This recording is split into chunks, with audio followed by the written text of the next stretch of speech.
Welcome back, everybody. Today we're going to conclude our 20 South video where we started in Clarksburg.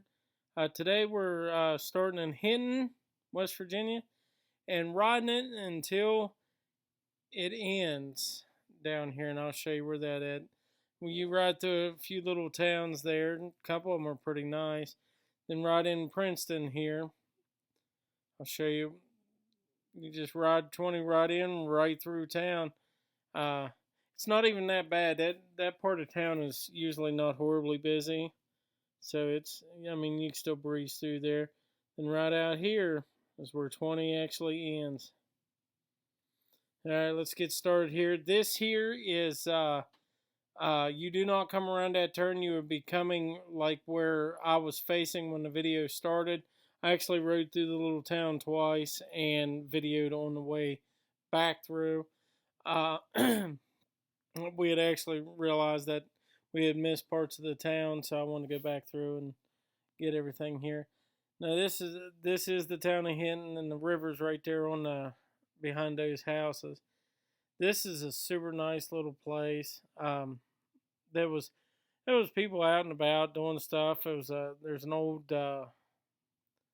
I don't know what it was, like hardware store or hardwoods or something like that. And they had turned it into some kind of diner, and there was all kinds of people out there, on the back deck, and it was just a nice little town. I'm saying little town. I don't know the population or whatever. It seemed like it was. It might have a little bit of population in it for no bigger than it is. But this is also like you'll see as we ride on through here,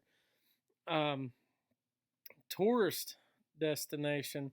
The Bluestone Lake and the Bluestone Dam and stuff are right down the road, just a couple minutes drive here. But I just wanted to video this the whole town. I started to video the other way too, the north side, but I didn't. I did, but I didn't put it in this video. Yeah, you can see the people down there off to the right, and that big old warehouse that they turned into something. But I just think that kind of stuff's cool. That way you keep up these old buildings and preserve the history of the town a little bit. But this right here, we're starting here in Princeton. It's roughly, and I say roughly because if you pull off anywhere, we actually pulled off a couple wide places and turned around and looked at a couple things. But you're inside the 40 to 42 mile mark from right there at the beginning of Hinton till Route 20 ends below Princeton, and it's about an hour. The roads are windy and stuff. There was like other sections of this town here. I actually really wanted to explore this town a little bit, but by this time we'd been on the bike almost 6-ish hours, and I really did want to kind of get to where we were going. That's the downfall with doing these long rides and stuff. Sometimes you miss stuff you shouldn't. But I'll go back down there. Hinton's really not that far. Like you can get there by 20, but you can also take a 4-lane. So it's not like it's a horrible out there. But that being said, right there at the end of that bridge, that river's or whatever that is gorgeous. But that bridge is kind of confusing because the right hand turn, that's a big road too, but it's got a stop sign, so it had me worried the first time I went through it. I didn't really realize what was going on there, but when you come up to intersections like that you don't know, like you've never ridden there before, always look for that little red octagon and where it's at. You don't need to be running a stop sign, and don't expect other people to stop at it either. That's dangerous, especially not knowing. along all the way down through here. Now here's where the touristy stuff begins, and it runs all the way down through his restaurants and stuff. The traffic, the first time we went through, was everybody was turning off and stuff like that. There was actually like a half dozen cars in front of us. We had actually went down here and pulled off at the the lake, and that's when I realized my camera had shut off leaving town. So I went back up through. But you're right, you got that 80 to 100 foot high wall on your right hand side there, all the way down through here. Now I did see a lot of like where rocks had been in the road, where someone's actually already beat me there and kicked them out, and I seen a lot of pebbles and dust. Be mindful of that. A 4x4 rock would hurt on a bike. So, but yeah, you can see how busy. There's a little hotel right there and stuff, or motel. Full grown adult, I don't really couldn't tell you the difference between the two. At one point in time I knew it, but that's useless information in my noggin. There's where 3 cuts off right there also. Just be mindful of the traffic in this area. Once you cross that bridge, cross the river, lake, whatever it is right there, this side here is trafficy because it's all touristy. They're doing some work there, but I do believe it's like a little bit of road work, bridge work, and trying to expand things for touristy stuff. But I think all this is in here. I don't think I may have cut out a few minutes here. Right there's the Bluestone Dam. I do stop there. Here's, I don't know, upriver, downriver, whatever. But it's cool. You can walk all the way out to that gate right there. There was people out there, so I didn't want to bother them. That's I mean, for a GoPro, that's all we're getting. But it was pretty cool to me. I thought so. But it's actually worth checking. There was the highest it had ever reached mark, and it wasn't very far below where you're standing, and that just kind of puts in perspective some of these floods throughout history that we've had and stuff, and what that thing actually does. You can see the continuance of the construction stuff there. Like I said, I think that's some bridge work and stuff. But you can see this ditch line up through here, how full of rocks and material it is. And but there was a lot of that little shell rock that had bounced out in the road and stuff. When I went through, there was no large chunks. I don't remember what the speed limit here is, like 45, 55 maybe. And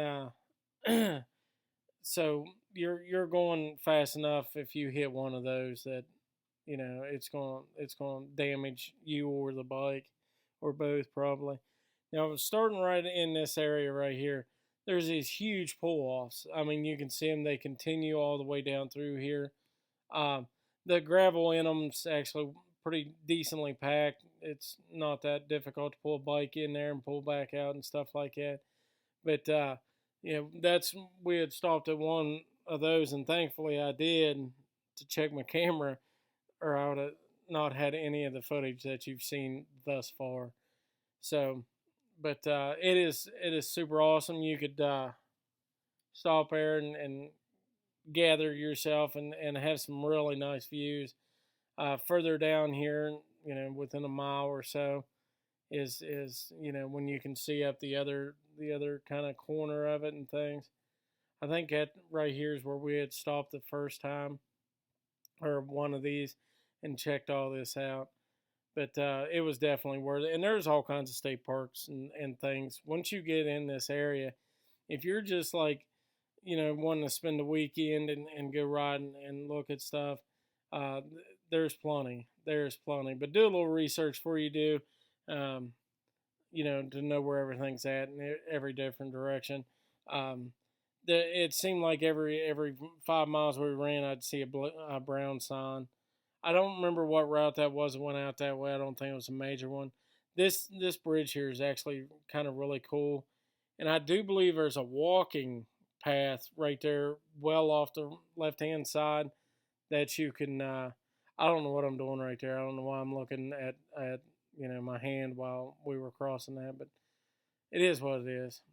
Sorry, pause the video is the only thing I can tell you to look at the sites. You would think that would be important to me, but I don't know what happened there. But anyways, um, here we're continuing the fast forwarding. I haven't got much feedback about that. Some people have said that they actually enjoy that, because if they do see something, they can pause it and uh, go on. But like I said, I like leaving. This is all just your normal everyday 2-lane road stuff. There's nothing here to see. Guardrails, trees, hillside. If there's any good views or anything like that, I usually, slow the video back down. I think it's right here. Watch this. This is something I had seen. I kept hearing it and I checked my mirror. That I could tell that there was an ambulance coming. So I pulled over, and that truck was behind me. That white truck was in front of it. I thought that they were with the ambulance. Fast forward here a little bit. This is several miles up the road. They did not know the ambulance was behind them all this time. All this time. Like, we're right here is where he finally figured out and let the ambulance around him. And then he goes around the car that stopped to let the ambulance around it also. And I was like blown away by the stupidity of people. But, I did verify that he wasn't with the ambulance. Don't think that I'm just saying that without knowing. Um, the ambulance went one way on up here and he went the other. So, anyways, that hasn't happened too much in any of my videos. But that is something, you're listening, you're cruising down these roads, listening to your music, listening to the bike, whatever. Pay attention to what's going on around you. Check your mirror. I'm a mirror checker anyways. It's just, growing up in my era, that was the way we were taught, driving truck. You always check your mirrors. Know what's around you. So, that doesn't happen. I mean, I noticed that ambulance coming up a good ways behind me. So, but that being said, from Hinton on down, while you're in the wooded areas, most of the ditch lines had a lot of stuff in them. There was actually a section that was horribly bad. Like of course, we've had a lot of bad weather this year too, but a lot of them look like they've been laying there for a while. So I don't know. I'm just saying, if you got a group, watch your white line riders. Don't be hanging your feet out on the highway pegs and clipping down the white line, because there's a lot of debris. But right there's a full tree laying there, so and that it seemed to continue a lot. And I don't know if like I said, they've had a lot of weather, but a lot of these look like they were laying there for a minute.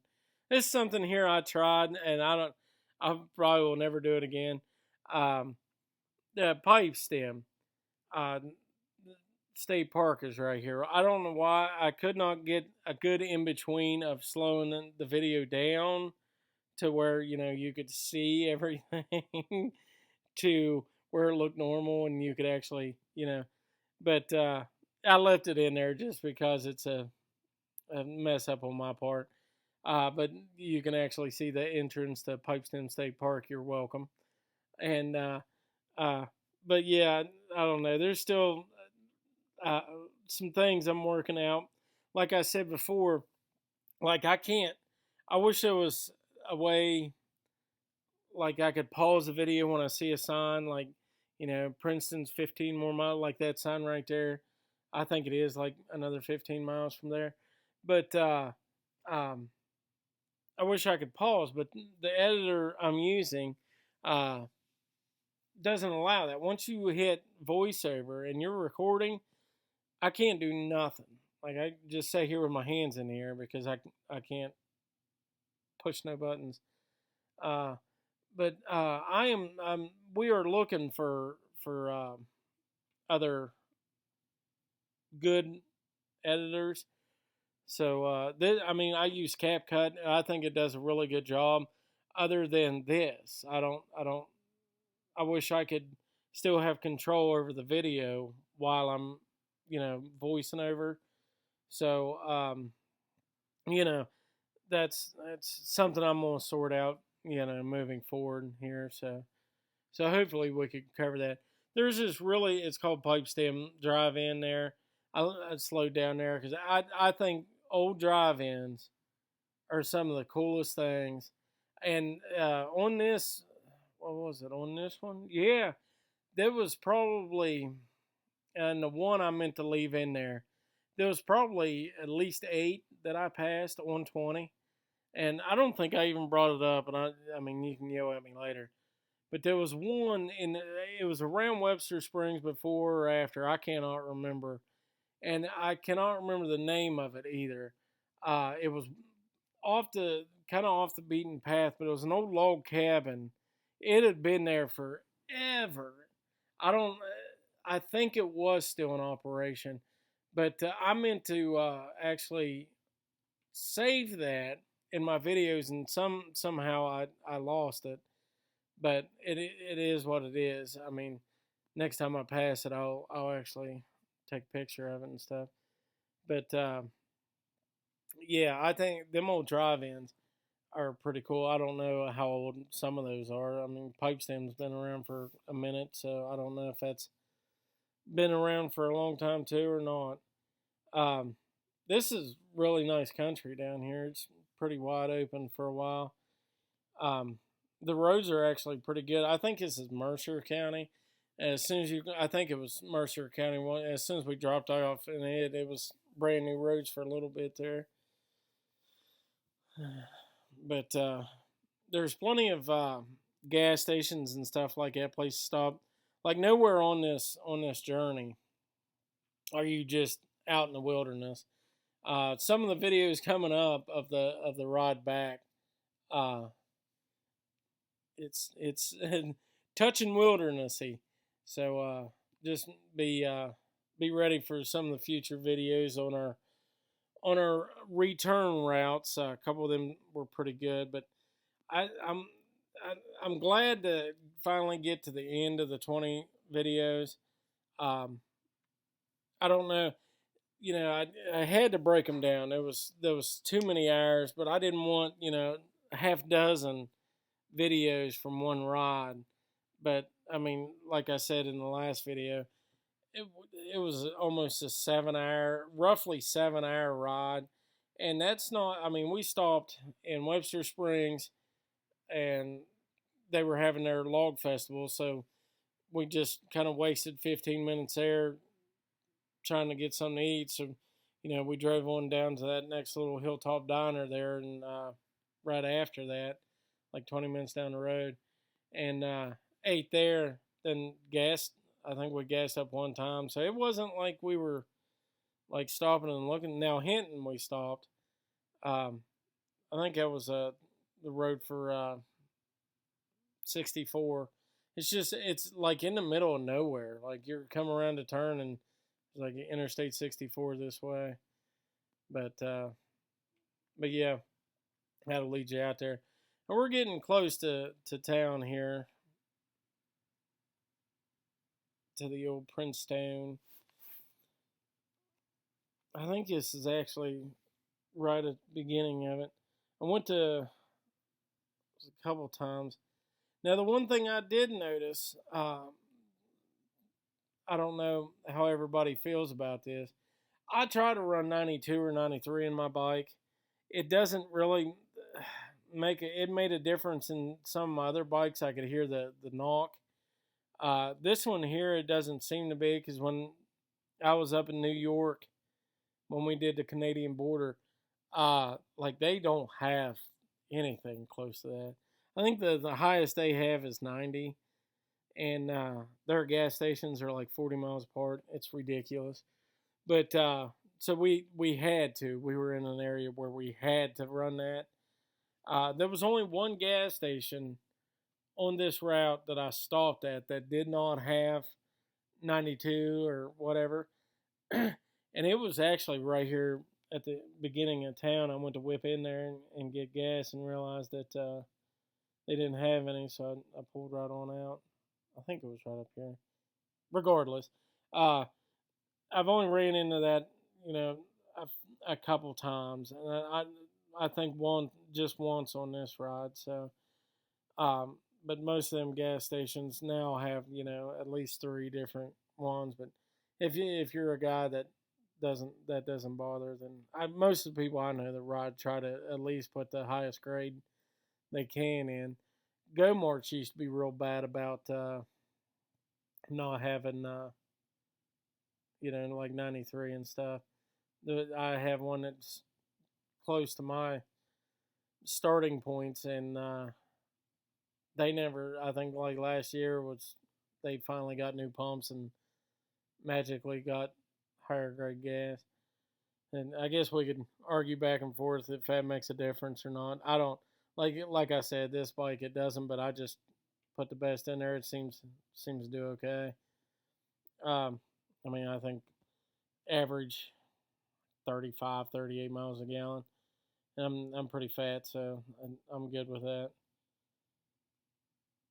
Now, in this area, when you start getting down here close to town here and stuff, you got to look for your signs a little bit, you know, or know ahead of time which lane and stuff to be in.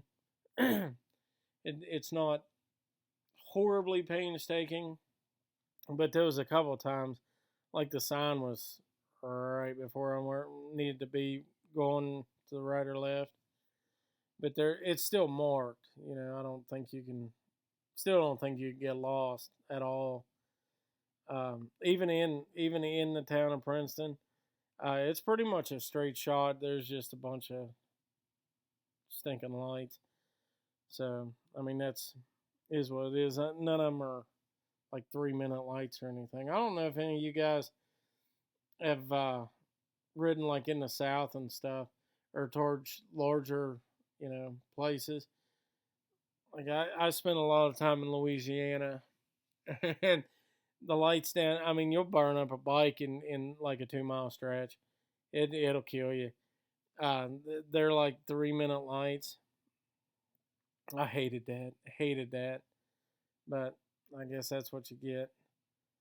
Uh, yeah. Anybody that's traveling I-10, don't go near Baton Rouge. Do not. I literally had to like pull off the side of the road, right staring at the bridge at Baton Rouge, and like sat alongside the road for like a half an hour. It was, and like literally got out, back on the bike, got back in traffic, 5 cars behind where I was at. Right here, you're in town here. There's a lot of cool little things. They I don't know what the right word is for that stuff, where they had painted all the buildings and the walls and the free space. I like seeing that because it gives people they express put the stuff of the town and things like that on. I think it's like a stuff like that. Sides of buildings. This one up here is super cool. Not the one on the right. Anything like that's going to definitely catch my attention, and I really thought that was super super cool. But as you can see, this is a Saturday evening, late Saturday. Well, not too late. I think I don't remember what time it is, but there's not really any traffic. Right here is one of them places where you got to be paying attention because how the road just barely splits right there. Yeah, 20. I wanted to stop there and look at all that stuff there too, but I didn't because, I've been on the bike for 270 miles of back roads. But yeah, this is pretty cool right here to me. I don't know if everybody likes that. Um, they had the courthouse there all done up and stuff. This was on Memorial Day weekend, so uh, that's why everything's all done up and stuff. I was actually surprised we didn't run into any parades or anything. I don't know if it, but I didn't really think it out when going. Like I said in a previous video, if you're going through a bunch of towns, make sure that that's not the weekend they're having their, you know, pie contest weekend or whatever. You know, like I did in Webster Springs, and that was their, was it the Woodchuck Festival or whatever they call that. Uh, that was the busiest I've ever seen that town. Like I worked in that town for like 6 months of my life and never seen that many people in it. But once you get through all this here, and it, like I said, it's not really, you know, for riding through a town of that size, it was absolutely zero. Like it was very easy, other than the lights, but none of them were, long lights or anything. I think I started that conversation like 10 minutes ago. But you just follow 20 out through here. It actually goes to the north part of town there, like I showed you at the beginning of the video, and runs out through here. And there's so much cool stuff out through here. It's crazy.